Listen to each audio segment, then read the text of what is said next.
Counselor Mark Hammer. Here. Counselor Adam Cohen. Counselor Stacy Langdon. Here. Counselor Veronica Pedrell. Here. Counselor Cody Eckert. Here. And Counselor Dave Murray. Here. Okay, next item on the agenda is public petitions or comments. Is there anybody here that has a public petition or comment that's not already on the agenda? Seeing none, we'll move down to special requests. Tonight is a marathon of street closures and noise ordinance waivers.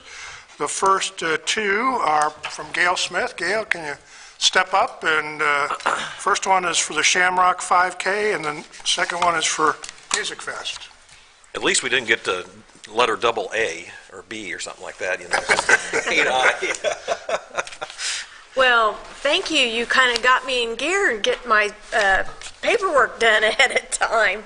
And I kind of like that, actually. So the first one is the Shamrock 5K, which is coming up on Saturday, March the 5th. This will be the third year that we've held it. We already have 100 people signed up, which we're pretty excited. It's Crossroads Events pretty much handles it, but we start in downtown, and I think I gave you a map of the route, the same one we've used the last couple of years, and it goes through DePaul and then comes back around to the square. We have lots of volunteers. We have the street closures are rolling closures, so we have volunteers at each of those intersections, and they kind of stop traffic as people are running. The whole event takes about an hour and a half to either walk or run it, but we're hoping that it's a beautiful sunny day and maybe 40 degrees, 50 degrees would be okay, no snow. But anyway, and this is a fundraiser. It's kind of our kickoff for the Greencastle Music Fest, which is the next one that I put on there for street closure and noise ordinance, and that is August 26th and 27th. So we're in the plans of that. Let's go ahead and do the Shamrock one. Okay, sure. Open it up. Any of our Any council questions? members have any questions on Shamrock? how many participants did you have the inaugural year before COVID hit it?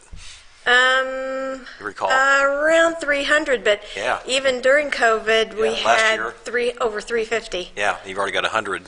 And so. it's amazing because, as you know, the CVB is pushing outside things and walking and the people pathways and Friends of the Park, they're all doing things for outside. So this is just another thing that keeps people outside and bolsters good health. And Yep. so Do we Right. need to approve all the Music Fest related activities one at a time, or can we lump the three of them together since they're well-established programs? Probably let's just do them one at a time and All right. take a few extra I move minutes that for we approve the request for the Shamrock 5K Music Fest run. I will. We have a motion and a second to approve the Shamrock 5K request. Any further questions or discussion? Hearing none, please indicate your approval by saying aye. Aye. Okay. thank you. As Next. usual, we'll let you coordinate with Tom. He couldn't be here Oh, tonight. but- yeah, for sure. And Lori, too. She fills out a waiver for me as well. Next, we have for the Music Fest. So again, kind of a usual one. Yes, it is Friday and Saturday beginning August 26th and August 27th, which is kind of a long ways away, but it'll be here before you know it. And we're doing it the same as we've done in the past. This downtown will be closed off, and the stage comes at 11 o'clock on Thursday night, and it's a pretty well-oiled machine. We haven't had any issues recently, so other than it was hot last year. Hopefully it'll be nice weather. And It may be early, Gail, but do you have people to man the entry points? That's always been the biggest challenge. well, that's a good point. Right now, my focus is on the entertainment and getting that all set and getting this Shamrock taken care of, and then we'll start meeting and coordinating all that other. Speaking of entertainment, are you expecting the Crashers again? Yes. Then I think we should approve it. Therefore, I move to approve the Greencastle Music Fest street closure And noise ordinance. and noise ordinance. Thank you. Second. We have a motion and a second on both the street closure and noise ordinance waiver.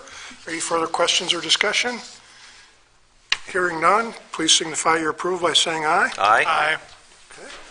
And again, as usual, get Thank with you. Tom and No, thank you. John and Lori.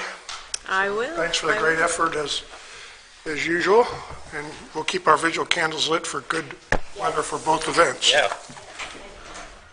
Next is Main Street Greencastle, and Mike Richmond is here for the First Friday program.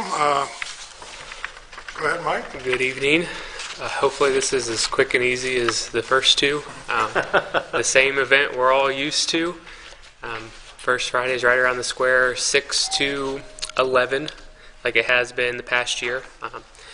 And what I tell Pete and Julie and Gail is 11 o'clock means barricades are up and the roads are back open at 11. We do ask for a little bit of time on the front end just to get everything set up and get all the traffic out of there. The road closure request stayed the same from previous years, even though we may or may not have Wasser. I don't know exactly how that's going to play out this year, so that's why the road closure request still kind of extends down Franklin Street, maybe a little bit further than the actual event will go, but it'll help us keep that Vine Street and Franklin intersection clear of traffic so we don't have to worry about anything. And then if we end up having some music down there, we've already got it squared away. But First Friday, April through October, we are bouncing around the idea of maybe pushing back to May and not starting in April this year.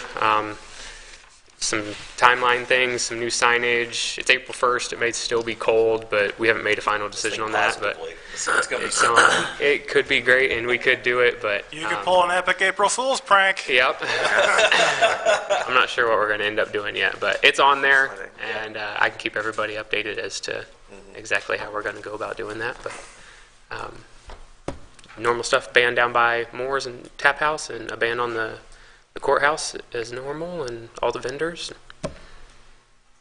They're great events, and I move that we approve both the street closure and the noise ordinance for First Fridays. I'll second that. We have a motion and a second to approve both the special event request and the noise ordinance waiver request.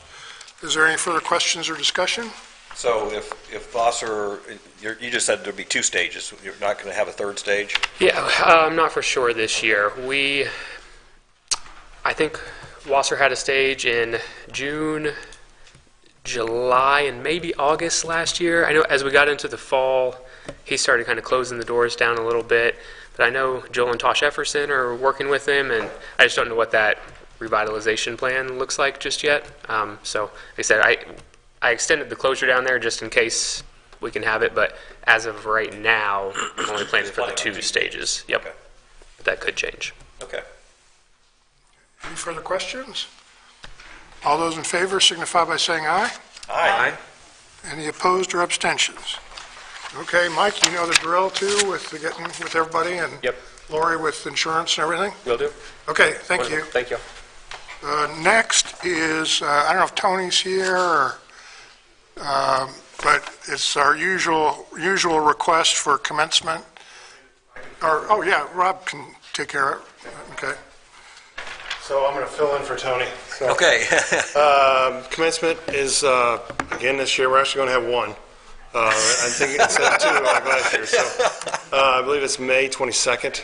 So if this is what I think it is Tony's typically asked for the Friday for practice and then Sunday for the event itself for for Hannah Street as they line up at Lilly and then walk to the commencement arena and academic quad. So You said the 22nd, I believe it is the 22nd. Yeah, 20.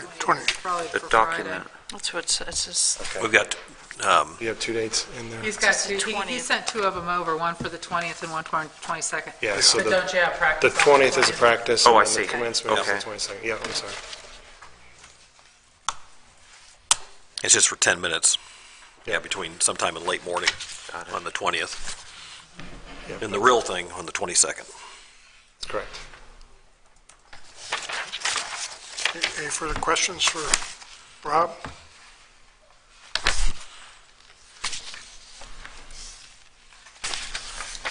I move that we grant the street closures, street closures for both of these, just May 20th and May 22nd of 2022, there's a lot of twos in there, for DePaul University and their commencement.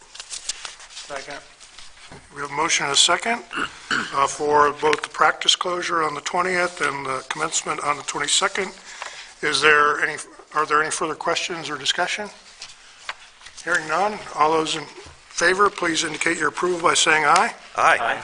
Any opposed or abstentions? Okay, you guys know the drill, too. Okay. Next, we have Wendy Whippich, and she is with the Office of Alumni Engagement for Alumni Weekend, and we're only going to have one commencement, but we're going to have, what, 2? Yeah, I thought alumni I would just do weekends? the opposite and just be a year behind. We, just real quick, just for some context, we surveyed our alumni. We did a lot of trying to figure out how we're going to welcome people back. We are having 2 alumni reunion weekends this year. The first weekend in June, we'll welcome back our 30th classes and our more seasoned and experienced alumni. And the second weekend in June, we'll welcome back our 25th classes and younger. That way, I think there's really cool generational networking that's going to happen for our alums. We also surveyed them and asked what they were looking for in a weekend, and they just want to hang out and get to reconnect with people. I know I was really sick of working from home for a number of months, so they just want to have fun and they don't want to be over-programmed. So with those things in mind, right now we're not anticipating doing late night evening programs like we did until midnight in years past. We want them to be able to hang out and do stuff in the community as well too, and so I'm really excited about that. My email this week is to folks like Gale and other restaurants in town to let them know that we're going to have alumni come visit. I just thought from seeing all of your sort of, hey, we want to sort of get a handle on the summer, that I would at least update you on what our programming is looking like for those 2 weekends. And say that at this time, we don't anticipate having anything live music past 10 p.m. for both of those weekends. But we are hoping to finalize those details by March 1st. And so my hope is if anything should change, I would follow back up. But I didn't want you guys to feel like I ignored you as you all are trying to get a handle on the summer. But I'm happy to take any questions. Okay.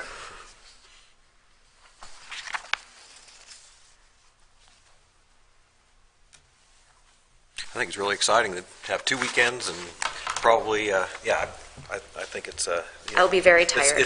yeah, I'm sure you will. You'll have to have the rest of the summer off. Yeah, thank you. I will look for that in writing from you to share with my boss. Thank I'm sure you. it will be very busy. We'll put her in good word with Dr. White for Okay, it. thank you. That's very kind. That's very kind. But I know it's probably not something you need to vote on, but I at least wanted to make sure that you all were in the loop about what we're planning, so that that you know that I'm just looking out for all the things and stuff and wanting to dot all the i's and cross all the t's. So this is Friday, Saturday, Sunday. They're both. One's Thursday. Yeah, So we we do welcome need- our 50th classes back a day early, just so they can have that special moment of, their 50th reunion. That's amazing. Yeah. So, I mean, do we really need the 10 p.m. noise? I guess we probably do because some of them's on a weeknight. Yeah, yep. So I would move that we adopt the noise ordinance waiver request for DePaul University for the 2 alumni weekends, June 2nd through June 5th and June 10th through June 12th. Second? Any further questions or discussion? Hearing none, please indicate your approval by saying aye. Aye. Any opposed or abstentions? All right, I'll keep you posted if anything were to change. Well, thank you so much for you have a coming third out one, and right? sharing the schedule. No. I might retire after this one. If we have a third one, it's going to be me by myself, standing on the lawn of East College. I'm sure our local lodging facilities and restaurants Restaurants will appreciate be- the yeah. extra I think it could be exciting, and so my plan is to email them I like looking ahead. You all clearly like looking ahead. I want to make sure from a staffing lens that our community can also look ahead of that as well. Great, thank you so much. You're welcome. Have a good night. You too, Wendy. Our next request is for the farmer's market, and Brian Cox was not able to make it tonight, so I told him I'd fill in for him because the city contracts with the chamber to put on the farmer's market. So again, our typical weekends, Saturday mornings from May 14th to October 1st, Indiana and Franklin Street on the square from 7 a.m. till noon. Sometimes in October, usually that first weekend in October is the end, but if it ends up being extended, we'll come back, or if it might get shortened, just kind of depends on what the weather's doing with produce and things like that. So same usual stuff we'll be doing every year. I move to approve the motion I'll for second the it. street closures. We have a motion, a second, to approve the request for a street closure for the farmer's market. Any further questions or discussion? It's not specific enough because it just says it's every day, it looks like, from May 14th to Oh, October 1st. yeah. It doesn't say it's Saturdays only. Yeah, it'll be And Saturday. then Indiana and Franklin probably should be indicate that it's just the square, on the square only. So all that street, either one. Yeah, Amended. As amended, okay. I'll put it that way on the, Okay. yeah. Okay, any further questions? All those in favor signify by saying aye. Aye. Aye. Any opposed or abstentions? Thank you. I will share that with Brian. And last is the second Saturday. This is Greencastle Presbyterian Church and Big Bounce Funhouse. Is anybody here representing them? they called me Okay. and said they would not be able to come tonight, but if they needed to, they would come to the April one. I told her I would let her know if they need to come to April, but it's exactly the same as what it's been the last 3 or 4 years that they've done this. So the little strip on Indiana Street, and these are the second Saturdays. The only question I have is on the June 11th one, that coincides with the alumni weekend. Now, it sounds like the alums are not going to, the university's not going to close down Indiana Street, but I think they would have priority if they decided to do something, and I think last year they moved that second Saturday in June to a week later, the church did. So, Yeah, we could touch base. Yeah, because we may have, it might be that the merchants downtown may come to us and say, hey, we want to close that block for those 2 weekends. I would not be surprised at all for the, so you're right. I think that's other good. than that, I think it's a fine request. Very family-oriented. Mm-hmm. I can reach out to her. With that one qualification, I would Yeah, and if move there's that a we huge problem, approve the then- request. If there's a huge problem with her, then I'll have to have her come to the council meeting, but next month but yeah, I don't think they'll have a problem with it. They could have it. Dave, were you the first? Yes. Okay. We have a motion and a second to approve the request by Greencastle Presbyterian Church and Big Bounce Funhouse for second Saturdays. Any further questions or discussion? All those in favor signify by saying aye. Aye. Any opposed or abstentions? Okay. Those are all really great because it's all about summer and spring and better weather and fun and stuff outside. It's great. Thanks. Next item on our agenda, are department reports. We have several of our department heads here. If anybody has any questions, be glad to ask them to come up.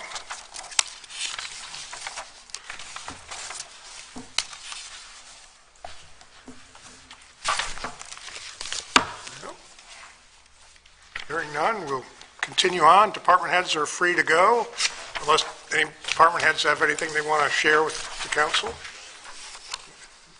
I don't have any questions, but Before our department heads leave, though, I would like to say thank you to all of our department heads, and I've already sent out an email, but everybody rallied around the snow removal effort, and we had a lot of great cooperation across departments, and Brad's crew was running 12-hour shifts during the storm, and the other departments chipped in to help with snow removal and parking lots and around town. We had a few minor complaints, but got those resolved fairly quickly, and they weren't anything unusual. It's just, the amount of snow, and we had to come back and, do a little polishing here and there, but given how much snow we had in such a short period of time, I think we did really well. I know I had, at church on Sunday, I had a number of people come up to me and complimenting how well the city did with snow removal, so I shared those with the department heads. So, Brad, do you want to say anything about snow removal or anything?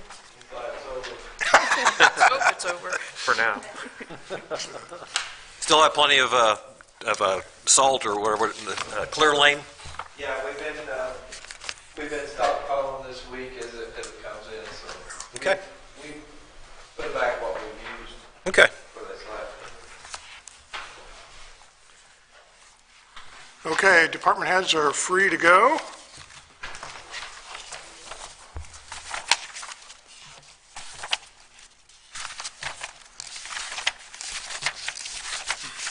And then I'll give my report here. It's going to be kind of quick. Again, as I mentioned, appreciate the great work of everybody.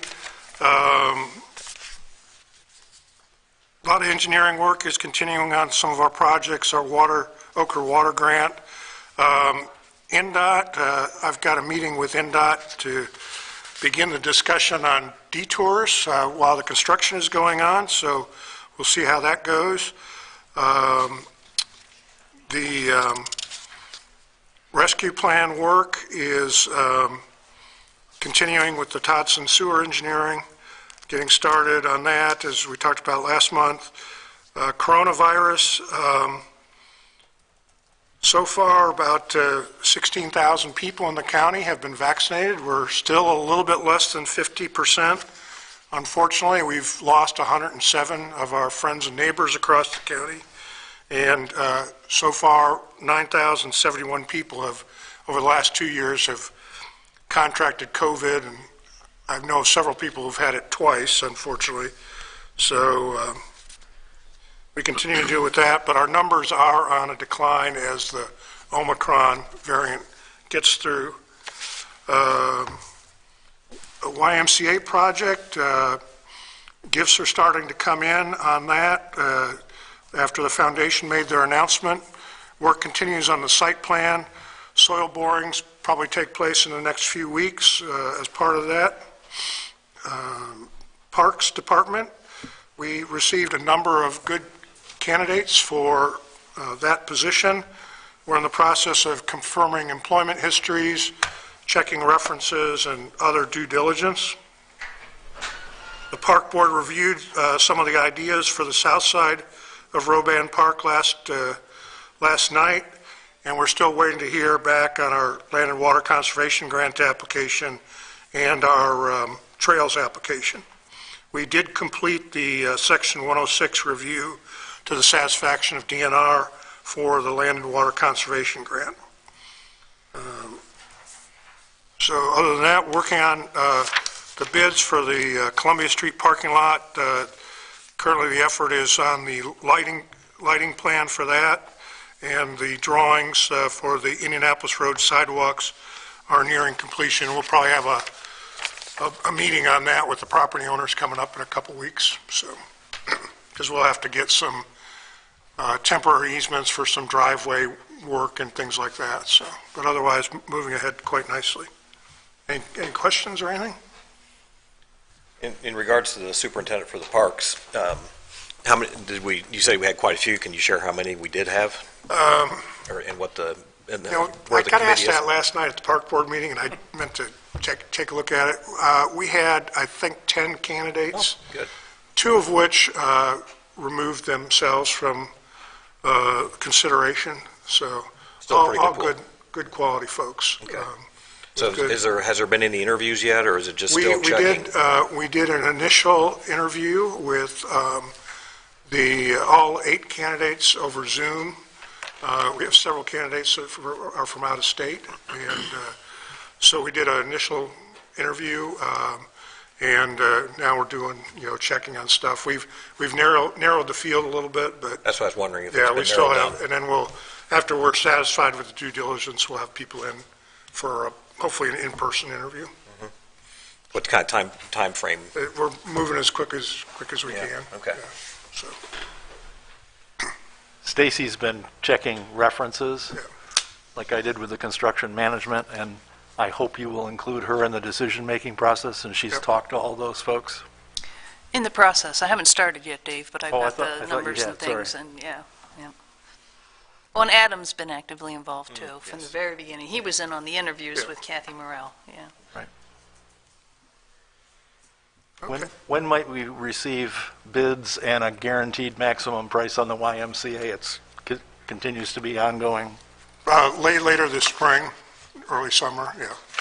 So, because it'll have to go out for bid for some time, so we should have a schedule here shortly from everybody. But still working towards the spring.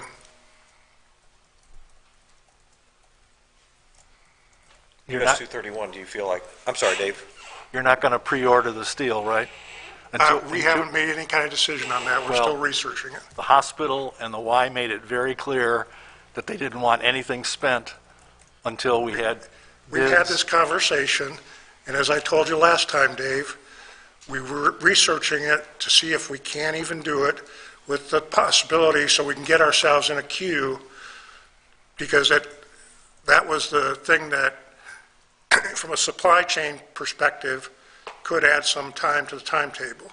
But if we can get ourselves in a queue, we're going to see if we can, no decision's been made, but if it can be done without incurring any cost, just to get us in the queue, we'll take a look at that. But it's not going to be my decision, it'll be a group decision. But, I feel it's important that we at least take a look at that.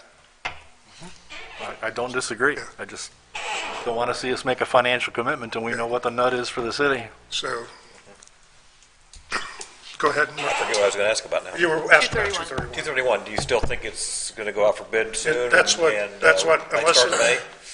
NDOT tells us something different tomorrow, we expect that it'll be out for bid this spring.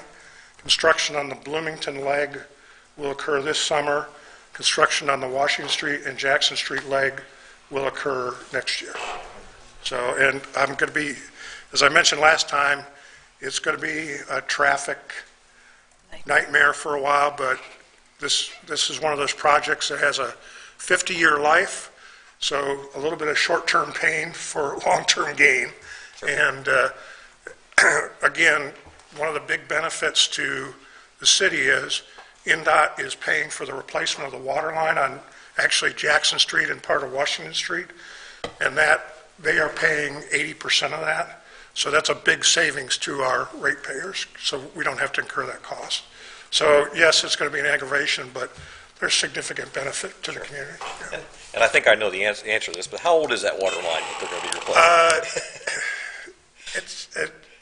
It's well over 100 years old. It was an 1800. Yeah, it's date well on over it. 100 years old. And part of that line is what was maybe 20 years ago or better, they lined the inside of it, because it was leaking. Yeah, it was during Nancy's Yeah. administration, Yeah. so, yeah.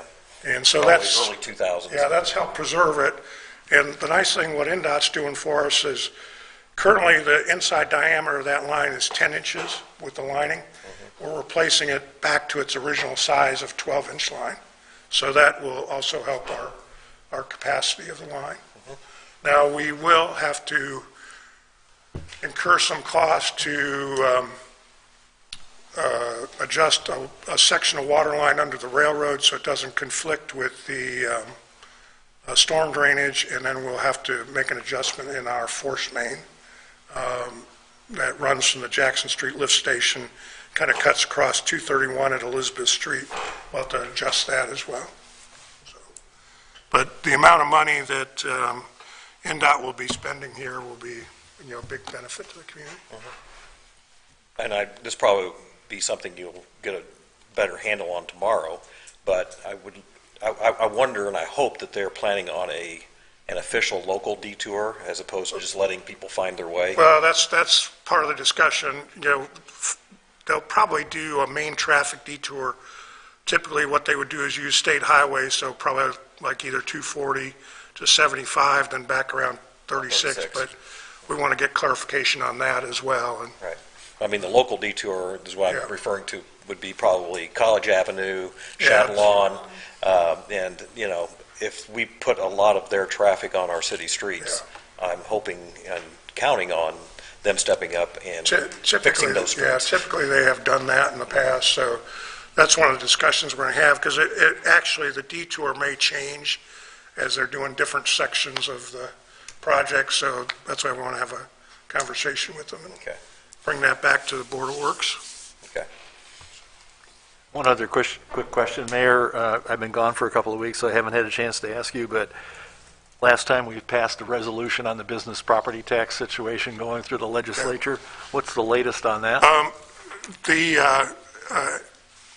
AIM had its legislative meeting on dinner on Tuesday, and the governor was on stage and got a little bit of harassment from Clint Lamb, who's the new AIM president. He's the mayor of Sullivan, Indiana.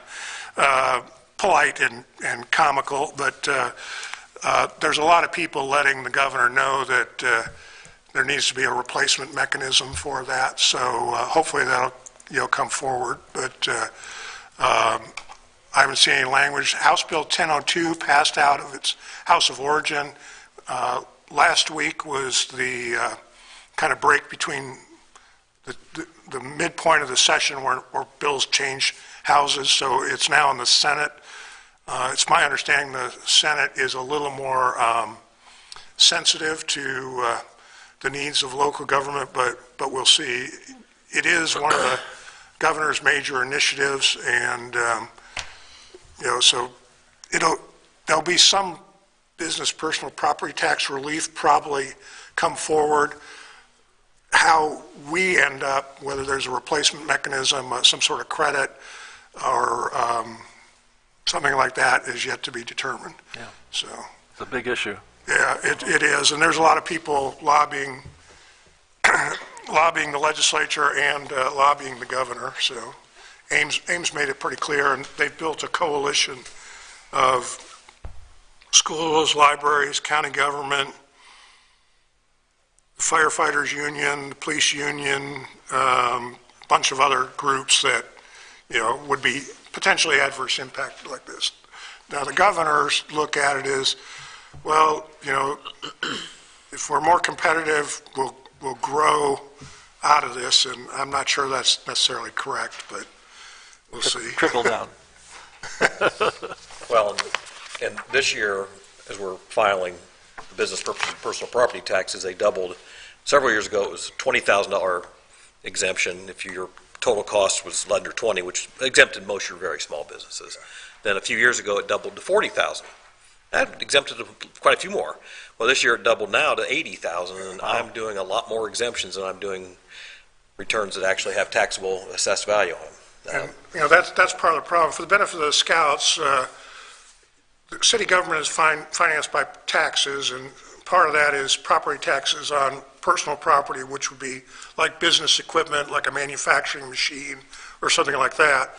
And gradually our tax base keeps getting eroded by these exemptions that the legislature puts forward. And by exemption, I mean if you have $100,000 in taxable personal property, that gets reduced by one of these exemptions. So what that means is less revenue for the schools, less revenue for the county, less revenue for the library, less revenue for us, and it makes our budget a little less workable. So, okay. Thanks for that update. Okay, Linda? I gave you guys the year-end treasurer's report. We ended up the year in good shape. This will be the document that I work the annual report off that gets submitted here in the next couple of weeks. But you can see we ended the year with the utilities and the city altogether $43,609,699.71. Now, Dave and I were talking about this earlier. That is just not free money we can spend on anything. You know, a big part of that's TIF dollars, general fund money, MVH, the utilities, public safety lit, you know, those items you know, are what makes up that grand total. And then, of course, we have the $1.15 million from the COVID grant that they sent out, the ARP COVID Local Fiscal Fund 176. So we've got quite a bit of cash in the bank, but, you know, a lot of them have different obligations throughout the next year, and so that we're going to have. So, but we do have money in the bank. And then the last page that I went ahead and gave you was just kind of a breakdown where all of that sets, what bank accounts it's in. So just kind of for your information on the reconciliation, on where it's all at and what banks and what accounts and that thing. Like part of it is in our debt reserve account for the water bonds, so we can't really get to that cash until the water bond's done here in the next 15 years. So, but that's what the final is. I'll be finishing up the annual report, like I said, and be moving forward. Linda, I think it's important. I mean, when people hear 43 million, that's a lot of money. But our general fund is sitting at less than $2.5 million, which is still a decent cash balance. But that just lets you know, and that covers a lot of our operations. The MVH motor vehicle highways at $920,000, and local road and streets another $289. So that's our basically road money, and then park money is at about $424,000, and the cemetery at $194,000. So those are pretty much our operating funds, what we live off of. The rest of it, a lot of those are, like you said, are reserve funds, dedicated funds, things like that we can only spend on certain items. And so I just kind of thought I'd throw that out. So yeah, it's important. And Linda and I talked just casually this afternoon about the fact that inflation is up and the budget folks are going to have to wrestle with raises and salaries and all of that. So they continue to be interesting times. Yeah, it's going to be interesting budget season in this late summer. Yeah, we'll probably in a few months be getting the report from the salary market analysis that we have them do every year. So we'll see how that goes. Okay. Just, for the benefit of the scouts, the city is a little different than operating a household budget where you can kind of move money around.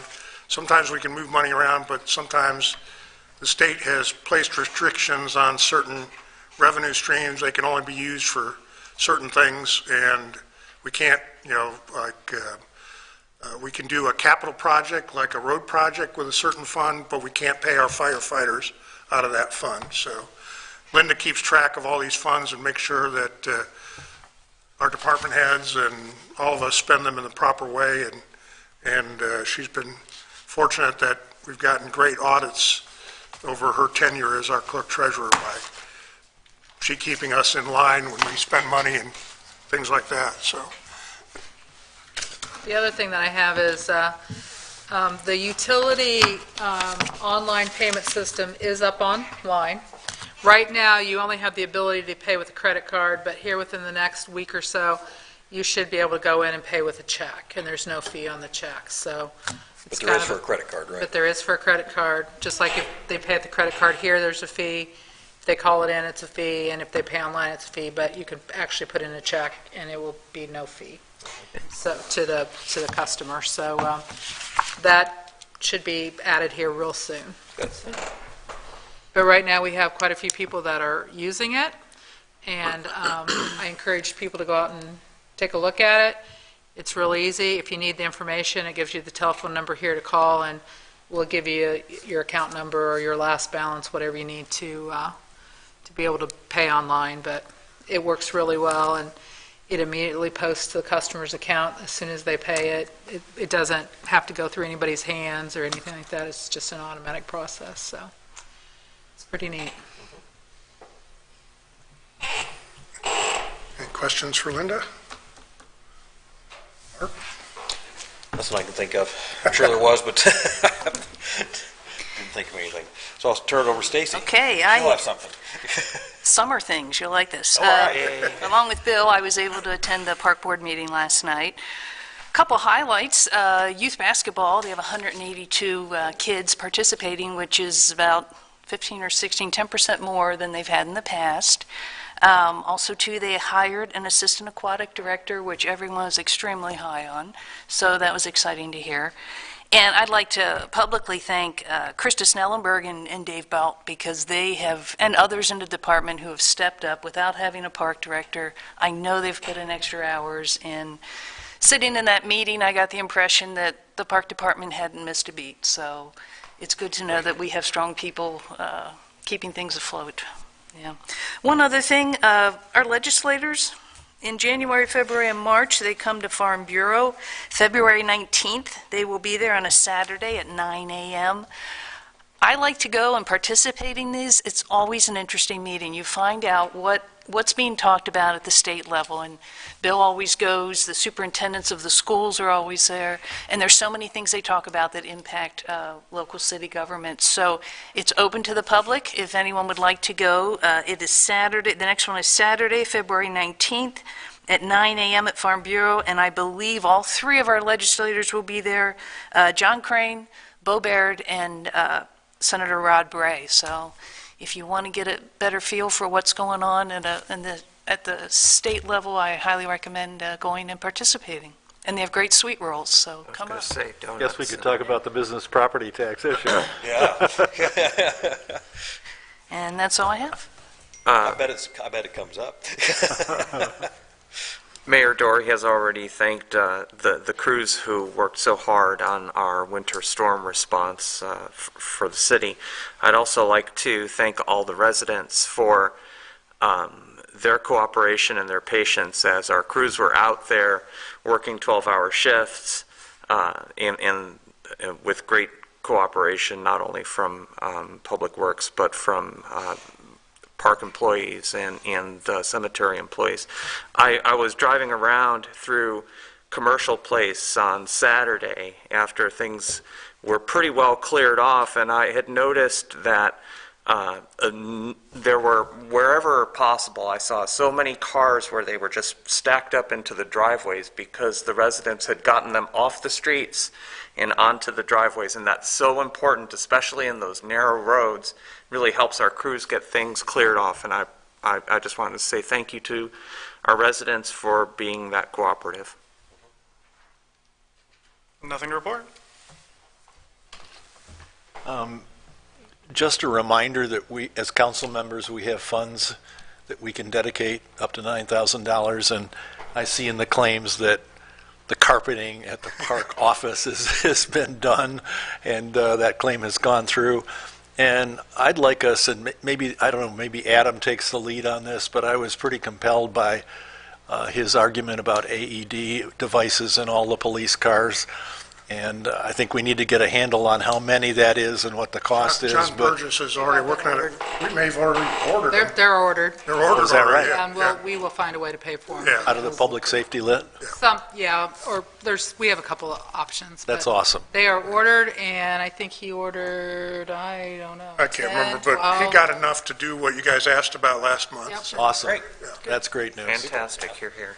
We can save And some then lives, we maybe. ordered some parts and batteries just to keep our other ones in good shape, too. So, Great. That's all I wanted to ask. Yeah. okay, well, thank you all. Next item of business is approval of minutes from the regular session of January 13th, 2022.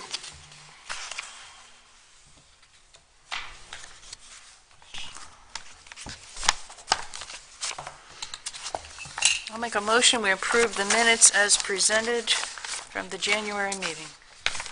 Second.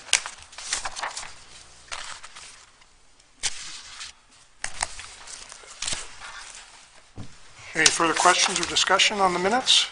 Hearing none, please indicate your approval by saying aye. Aye. Aye. Any opposed or abstentions? Next item of business is approval of city claims. Dave? Okay. The payroll is a bit larger than usual because we have 3 payrolls that occurred in the month, also some closing allowances, and we also had the bonuses that we gave to city employees. So the total was $612,063.88.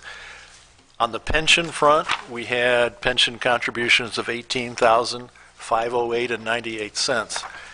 With the direct payables totaling $243,815.82, the major expenditures was, one of them was First Financial Bank loan payment, police car, and then the decision was made, because of what we've got in the public safety lid, I assume, we're paying cash for 2 more in this year's expenditures. That's a total of $83,846. We also have an annual traveler's casualty policy. It sounds kind of high at $18,588 for cybersecurity until you start to think about the millions of dollars that could be lost if something got hacked. So for me, it's a very reasonable expense to provide $3 or $4 million of protection in this day and age. Civil engineering is in for Indy Road, two charges of $9,520 and $10,250. They also have one for Roban Park Engineering at $11,150. They also did some Locust Street design and permitting at $27,366. And then, of course, Republic, our trash and recycling efforts, $37,995, which is a little larger because of the new contract. And Duke is in there for a few $1,000s for lighting. I stopped to think about stoplights and everything else that consumes electricity that we pay Duke to take care of. On the Common Council claims, we have salt purchased by Brad and his staff at just under $7,200. Civil engineering across community crossings and also a monthly fee totaling $17,500.25. Website work through the mayor's office at $24,834. Just a comment on that, Dave. A little less than 20,000 of that is our email system through Google that covers all our email and all that stuff. So. Okay. And the basketball shirts for all those basketball people that Stacy was talking about. $2,712.81. And then we had the annual contribution to the Greencastle Putnam County Development Center. It says $60,000. That was $55,000 for our annual contribution, and another $5,000 for the Ready Grant. Is that right? Yeah, with the as a region, we split the cost of putting that grant together and some of the marketing materials that were put together for the presentation to the state. So each county and some of the municipalities within the region all contributed to that. And then Brad Phillips had the audacity to try to fix a leaf vac. Thank you, Brad, for doing it, at $2,485. And with that, I'll move that we accept the claims. We approve the claims. I'll second that, and also thank Dave for the explanation and his diligent review of the claims, and for some lightheartedness in there, too. My pleasure. Any questions about the claims? Hearing none, please indicate your approval by saying aye. Aye. Aye. Any opposed or abstentions? We have no old business and new business. We have one item. That is the outstanding 2019 warrants, and Linda will share information on that. Well, by March the 1st of every year, I'm supposed to bring to council all the old outstanding checks that are 2 years old from the end of last year, so that's the 2019 checks. I've listed them here. The majority of them are refund checks that we send to our utility customers, that they either get lost in the mail, they don't get them, they put them someplace and don't cash them, whatever happens with them, but these are what those mainly are. And then we have a couple here. There was a $50 check from the Community Gardens, which I think is probably maybe misplaced. Indiana Rural Water Association, I know there was a check lost in the mail for that, so that was $475, so we did issue them a new check, and this is just one that's hanging out there that needs to be written off. But and the rest of them are utilities. So the total, there was no outstanding payroll items, so the total for outstanding checks is $1,141.79. They're all under $100, just for the public's Yeah, sake? so they're $5, $1.47, $15.58, $69.55, $18.86, $2.74, $82.51, $64.11, $53.86, $84.26, $83.93, $1.37, $82.51, $50. The Indiana Rural Water Association membership was $475. That was the biggest. What is that, Linda? That's the only... It's a membership that they paid to that association. Okay. And you said that was a reissued check? That one did get reissued, so this one was Okay. $33.51 and $17.53. So, you know, I will state that if any customer comes back to us and even if it's several years ago that said, oh, I never got my refund, we will research it, and in the fact, if we do find that that it was involved in this, we will issue them a check. But this is what I'm required by state statute to do at this time of year, so that's what I'd ask that you guys give me permission to put these back into them later. Well, I would move that we allow the cancellation of these warrants from 2019, and however you record them back in as miscellaneous income or something, I don't know, but whatever you do. It's a little tricky because they're all deposits, and you got to divide them out 3 ways. So. Okay. Oh, yeah, that's right, 'cause some of them are, water, water, sewage, trash, yeah. I second Mark's motion. Veronica had Motion it. and a second to Veronica had it. Just to make sure you had her. Yeah, I got it. approve the cancellation of warrants for 2021, outstanding checks that were issued back in 2019. All those in favor signify by saying aye. Aye. Any opposed or abstentions? Hearing none. I would ask that before we adjourn, I mentioned to Rob, if any of the scouts wanted to come up and ask a question or about city operations or serving on city council, or you're welcome to do so. If there's any questions you might want to ask relative to your merit badge that you're working on. We go ahead and adjourn, and then you folks go, and we might have a couple more questions. Okay, that's fine too. We can do it I informally. move that we adjourn. Okay, we have a motion to adjourn. Is there a second? Second. We have a second. All those in favor signify by saying aye. Aye. Okay, thank you.